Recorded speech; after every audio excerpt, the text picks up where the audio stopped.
morning. Let's talk a little bit about how to know when your watermelons are ripe. I'm going to show you an example of one that is not ripe. So here we have the melon, and it is attached back to the main vine. And we have something called the spoon leaf. It is a tiny little leaf, you can see in comparison to regular sized leaf, and it's kind of shaped with this little cup, little spoon. You're looking at the spoon leaf, and you're looking at this little curlicue tendril as indicators, as our main indicators. That's what I'll be watching. When both of these get dried up, then I know that this will be ready. Now this is a small sugar baby, so this is gonna stay as a personal sized watermelon. It's not gonna get super large. It's not ripe yet. We're watching that tendril. We're watching the spoon leaf. And here again, follow back to the main stem. We see our little spoon leaf, and we see our tendril. They have not died back, so not ready yet. This is one of the ones I have hanging on the trellis with a hammock as support. Let's see if we can get in here and get a good picture.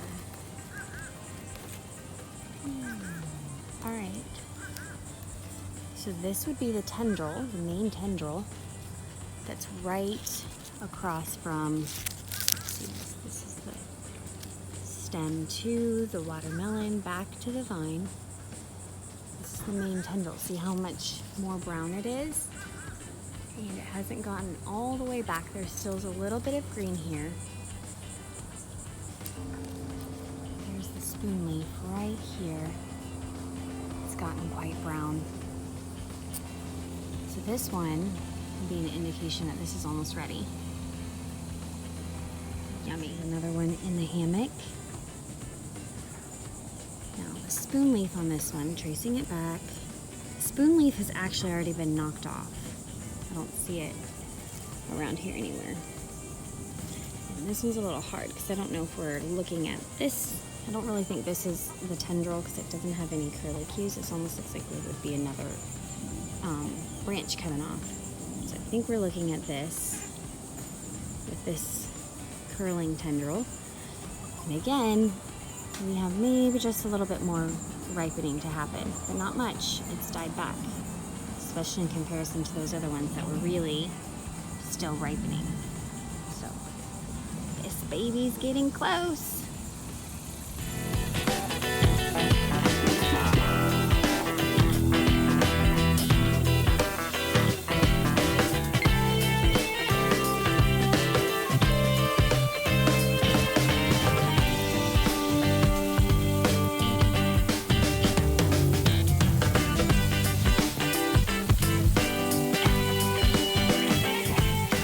Here watering, which number one, it actually just started sprinkling out of nowhere, so I don't think it's good enough to really give the garden a good watering. I'm glad I went ahead and watered anyways. Let's talk potatoes. They're looking, the plants, they're looking kind of rough, which is to be expected. There's a lot of heat going on right now. These definitely could have been planted a lot earlier and a lot sooner. But I haven't pulled them yet. A couple reasons why. Number one, I did do a bucket check. You can see there's a bucket missing right here. And Blair and I checked that bucket a couple weeks ago, and the potatoes were still small. And also my parents just pulled some of their potatoes, and they were also pretty small. So that just lets me know that even though the plants are looking kind of rough, my potatoes are not ready. And I do still see indications of life. So yeah, they got a little dried out and overheated, and there's some death, there's some dieback, but there definitely is still indication that down in the bucket, the potatoes are still growing. They're still providing food and nutrition for the plants, because again, the potatoes are the root, so they're sourcing the nutrition needs for the top parts of the plants. So as long as we're seeing some growth on here still, then that's letting me know that they are, they still have good activity going on. So I'm holding off on the potatoes even though they're looking kind of rough, because I still feel like there's some activity going on and they're still developing. Worst case scenario, my thought is, I mean, you can store potatoes. Potatoes will store themselves once they've reached their maximum capacity. And as long as they're not sitting in wet soil, they're going to store themselves in the ground. That's what they would do, and that's why sometimes people will harvest through the winter and go back out and pick potatoes as they're coming along. So worst case scenario, they have stopped increasing in size and they've gone into some sort of storage, and other than just kind of getting more rough skins on them, and they just have less of that new potato taste to it, they're going to be fine. Worst case scenario. But again, I still feel like there's activity going on. We're still seeing plants that are blossoming and living. So you guys are along for the ride with us on this. You know, again, yes, they're tall. They're kind of drooped over and they don't necessarily look the best. We've got a lot of brown spots and stuff on them, but we're going to see, because this is our first time growing potatoes. So that's going to be interesting. Yes.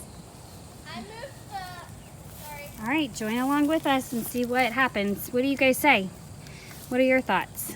You think they're ready to be dumped over and turned out and find out what's in the potatoes, or do you think that they are still hanging on and still growing? Any potato growers out there that have expertise, or even newbies that want to take some guesses? Let us know. Leave us a comment. Well, I did it again. Went to the feed store and brought home 4 more baby chicks. These little ladies are Ameraucanas. And ultimately, I decided to do that so that we would have some more blue eggs.